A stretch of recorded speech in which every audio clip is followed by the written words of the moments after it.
Good day mga ka-idol.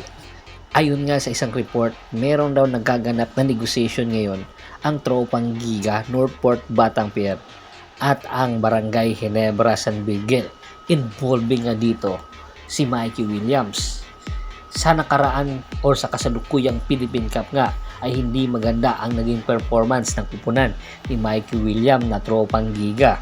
Dahilan kahit hindi pa natatapos ang Philippine Cup at hindi pa nag-uumpisa ang PBA Annual Draft ay nagpapalakas na ang tropang Giga at naghahanda na nga lumesbak sa susunod na konferensya, which is ang Governor's Cup na kung saan meron nga mga import.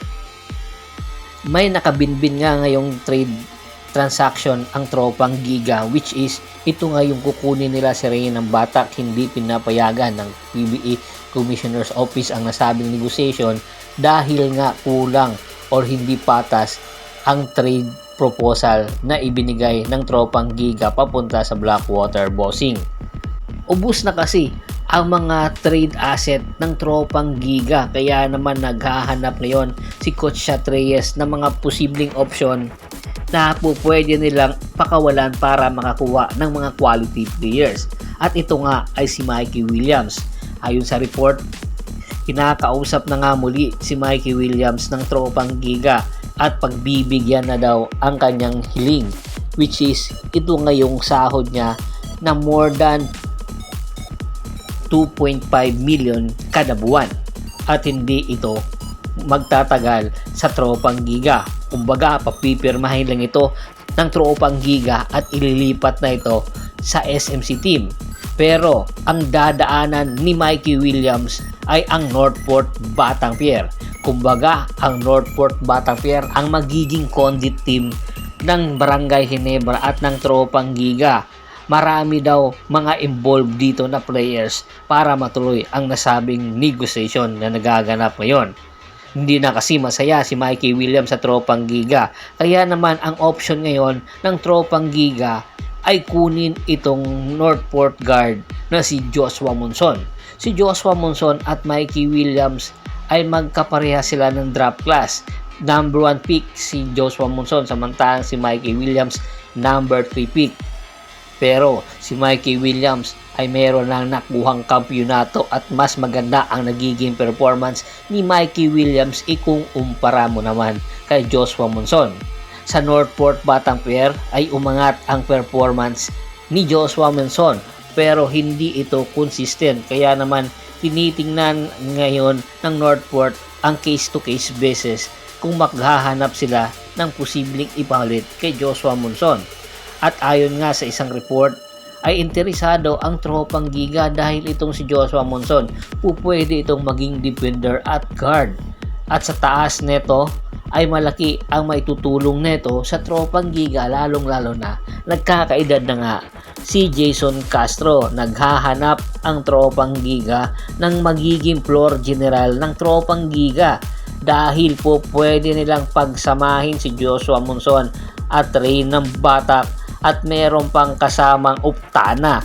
Kaya inaabangan ang mga nasabing negotiation ngayon na nagaganap sa tropang Giga, Barangay Ginebra at sa Northport Batangpier. At ayon nga sa isang report ay gusto daw isama ng tropang Giga at makuha ang rights kay Greg Slaughter. Matatandaan, si Greg Slaughter ay huling nakapaglaro noong 2019 sa Northport Batangpier. Ang pagkatapos ng kanyang stint sa Northport Batangpier ay lumipat na ito ng Japan B-League ng ilang taon at ngayon ay nagbabalik nga sa Pilipinas at naglalaro sa MPBL. Pero ayon nga sa negotiation na magaganap ay kinakausap na rin ng tropang Giga itong si Greg Slaughter. Marami nga ang nagsasabi, pinangako daw ni Greg Slaughter na hindi na ito magbabalik PBA.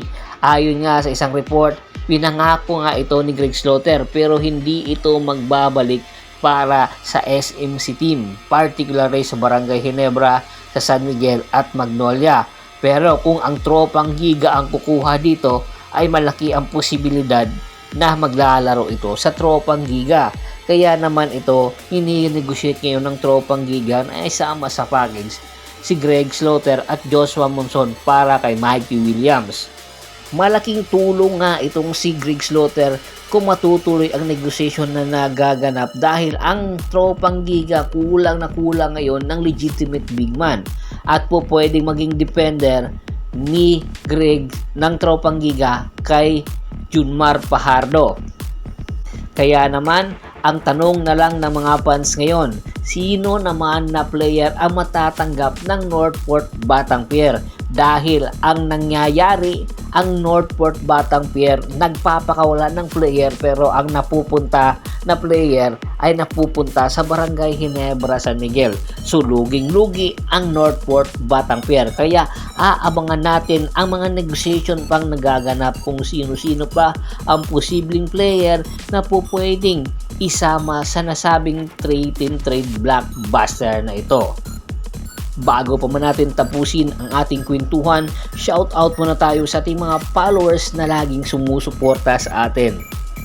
Kay Kagawad Kat sa Kinudukusin ng Hagonoy, Bulacan, Anthony Laquialon at sa Laquialon family, Adrian Dulay at sa Dulay family, Ronald Bersubidad, Jan David Gulapa, Ricky Lanza ng Ricky Rider TV ng Tansa Cavite at si Mr. Julius Roche. Marami pong salamat sa walang sawa niyong pagsuporta. Pakibisita na rin po lahat ng page ko at ng YouTube channel ko. Marami pong salamat.